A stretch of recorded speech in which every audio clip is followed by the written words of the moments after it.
La miséricorde de Dieu est à l'œuvre toujours.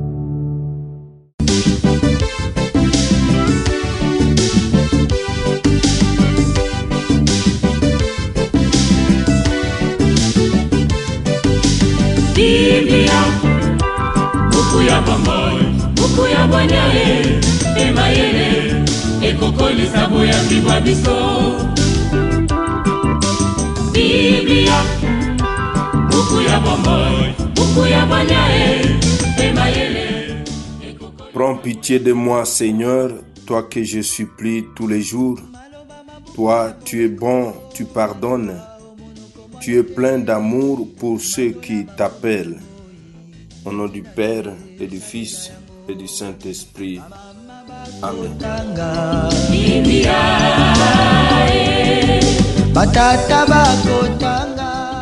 Bien, chers frères et sœurs dans le Christ, bonjour.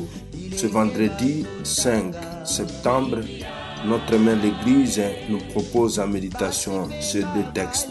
La première lecture est tirée de la lettre de Saint Paul apôtre aux Colossiens, au chapitre 1, du verset 15 au verset 20. L'évangile, c'est l'extrait de l'évangile de Jésus-Christ selon Saint Luc, au chapitre 5, du verset 33 au verset 39. Prions le Seigneur.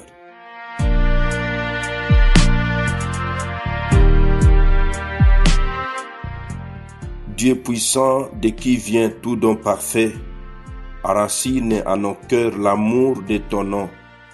Resserre nos liens avec toi pour développer ce qui est bon en nous. Veille sur nous avec sollicitude pour protéger ce que tu as fait grandir. Par Jésus, le Christ notre Seigneur. Amen.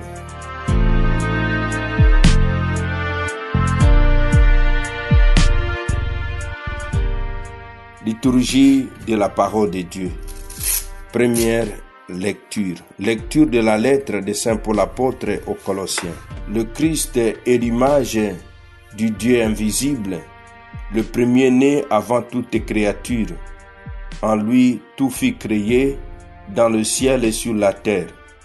Les êtres visibles et invisibles, puissance et principauté, souveraineté, domination, tout est créé par lui et pour lui. Il est avant toutes choses et tout subsiste en lui.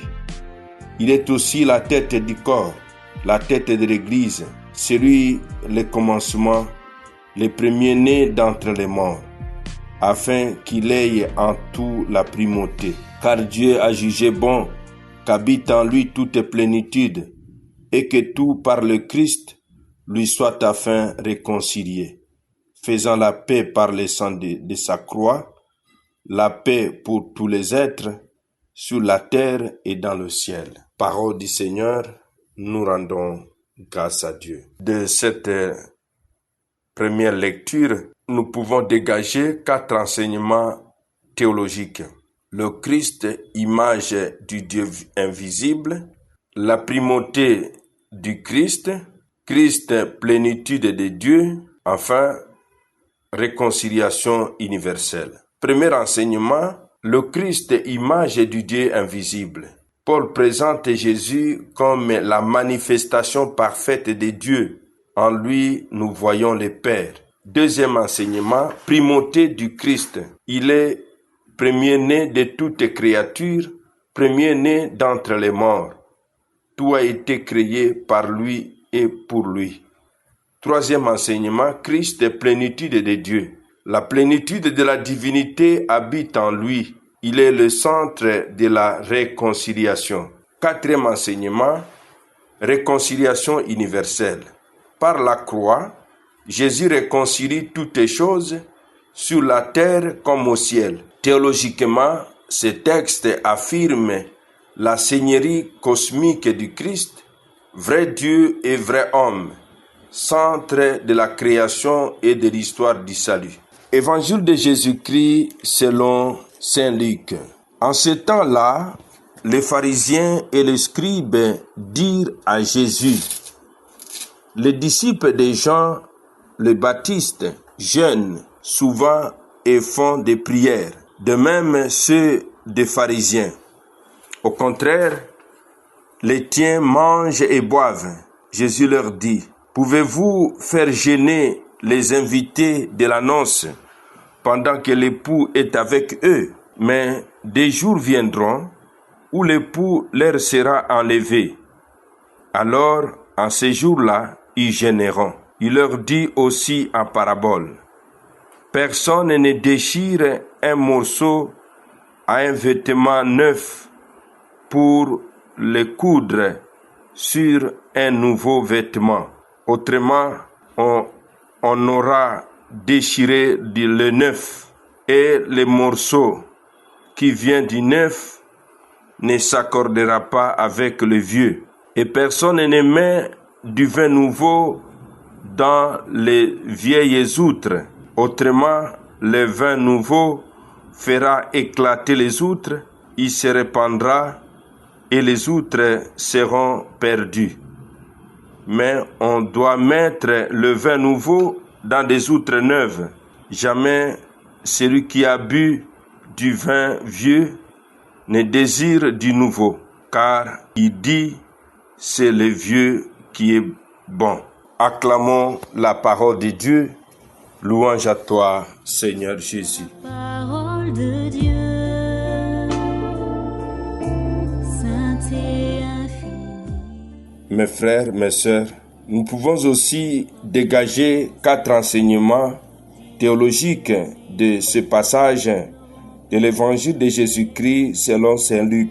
Premier enseignement, Jésus et la nouveauté dans l'évangile. Deuxième enseignement, temps du jeûne. Troisième enseignement, parabole du neuf et de l'ancien. Quatrième enseignement, difficulté de l'accueil. Jésus et la nouveauté de l'évangile. Les disciples de Jésus ne jeûnent pas encore parce qu'il est l'époux présent. Sa présence apporte joie de noces.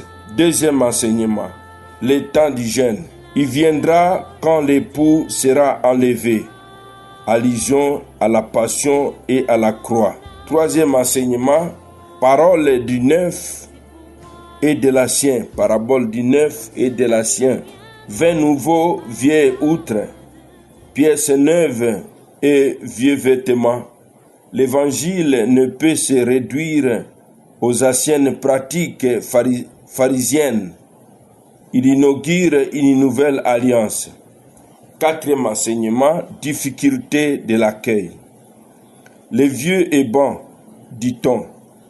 Beaucoup préfèrent rester attachés aux habitudes, refusant la nouveauté de Jésus. Théologiquement, ce texte affirme que Jésus inaugure une nouvelle ère où la joie et la grâce surpassent les anciennes observances légales. Quelle attitude adopter?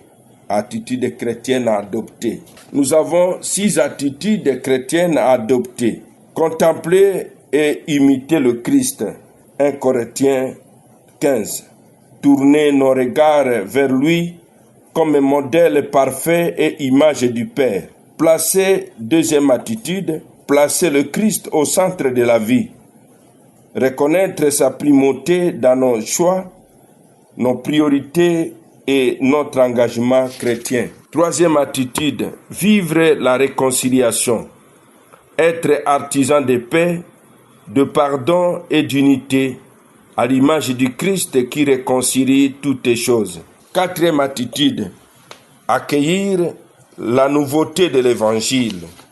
Confère Luc 5, 33 à 39.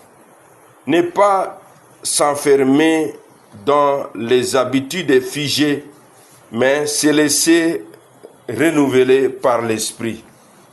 Cinquième attitude, vivre la joie de la présence de Jésus. Témoigner d'une foi joyeuse et ouverte, comme les invités aux noces. Sixième attitude, se préparer au sacrifice et au jeûne. Accepter que suivre le Christ implique aussi des moments d'épreuve et de renoncement. En résumé, Colossiens 1, 15 à 20 nous invite à reconnaître la grandeur du Christ, Seigneur de toute la création, tandis que Luc 5, 33 à 39 nous appelle à vivre la nouveauté et la joie de l'Évangile sans rester prisonnier du passé. Amen. Et que Dieu Tout-Puissant vous bénisse et vous protège, le Père, le Fils et le Saint-Esprit. Amen. Excellente journée à tous. Bonne fête patronale aux Thérèse de Calcutta. Biblia na mabota tokotanga Biblia na masanga tokotanga Biblia oh bipai biso Biblia buku ebombi makanisi manzambe Biblia buku ya kokabola na baninga Biblia buku ya kobomba na se ya mbeto te o Biblia, Biblia.